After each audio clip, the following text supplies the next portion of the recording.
Anyway, so who lives in New York City? Anybody? No, I'm talking. I know everyone here. Come on now. Actually, no BS. There was a group of 4 that were going to fly in for this, and their no joke, and their flight got messed up. Oh wow. Yeah. Hey. There we go. Thank you. Yeah. Hi everybody. Now everyone can be seen. Much better. Wait, so are we all set? Yeah, we all set. We're rolling. And let's do this. How's everyone doing? How you doing? Good.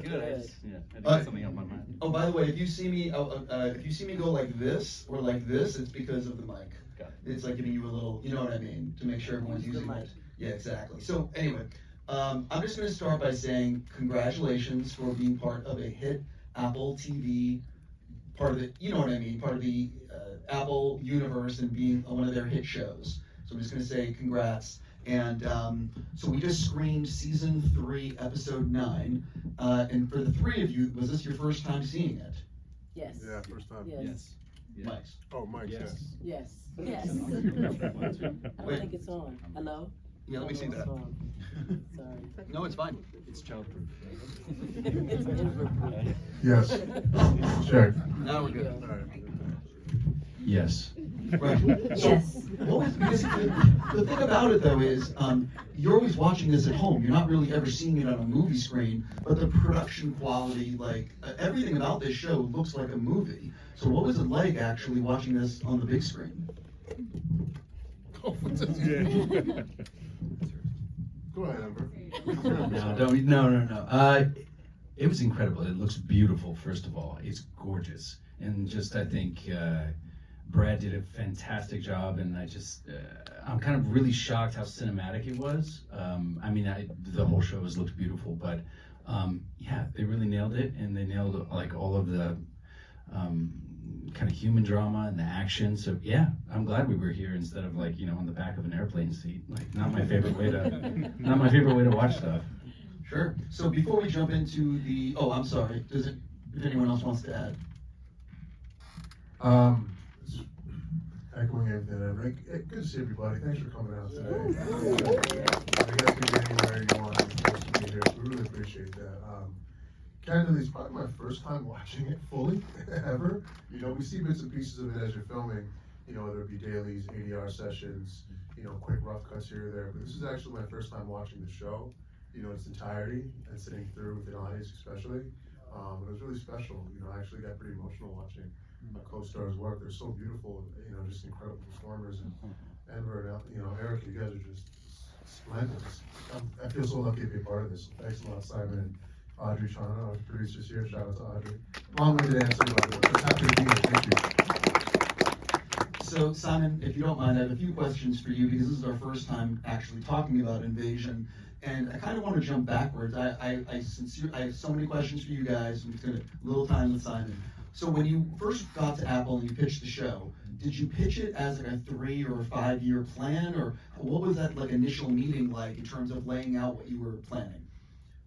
We talked about it as a 3 or 4 season arc, but we really focused on the first season, and a big part of it was even the first episode. The pitch to Apple was that it was War of the Worlds meets Babel, and that it would have, kind of what Enver was saying, would have like all the visual effects and the action, but also real human drama too.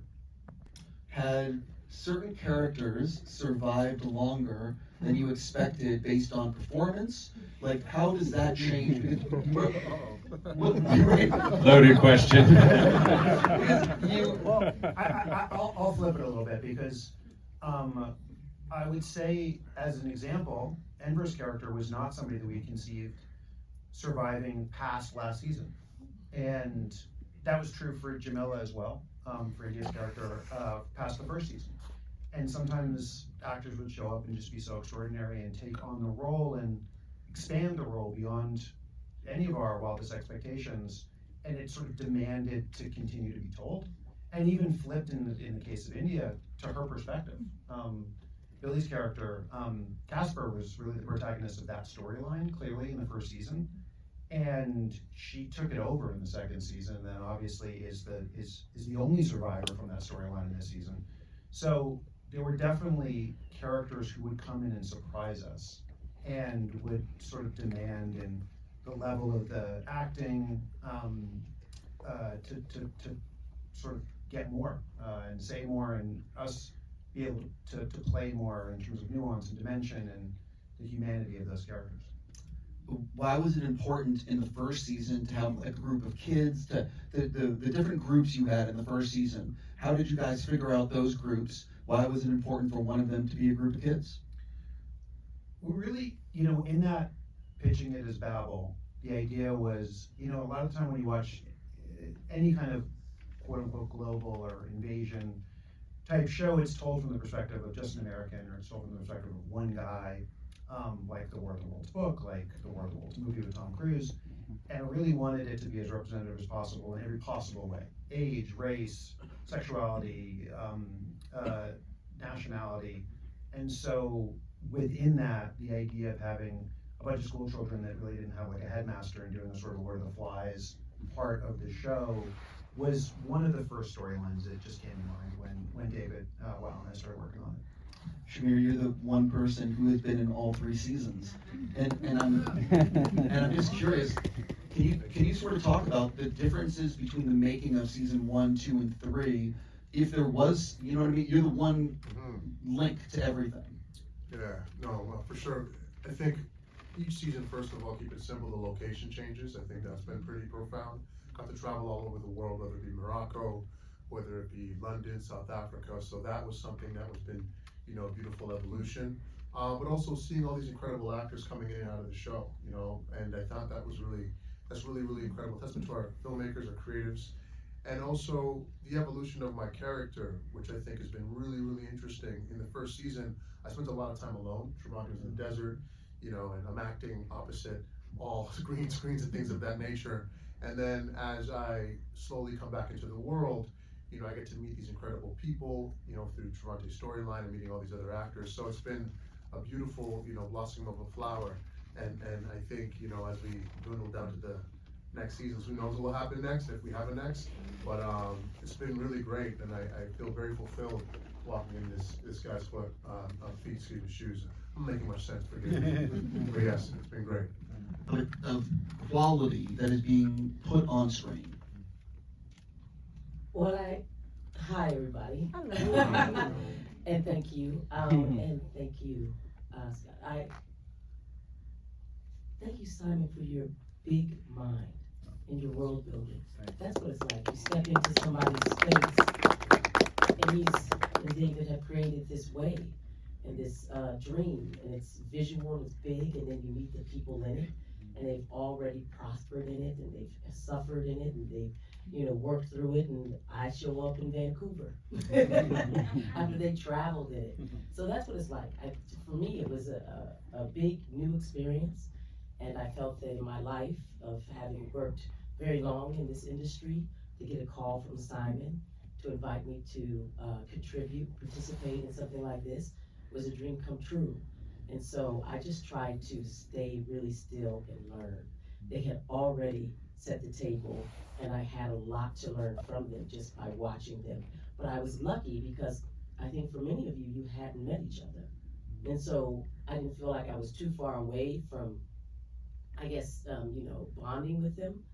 But I don't say I was intimidated. I just said, I just think I was just very curious about this part of my life and the adventure I was on. And so for me, it was like training day.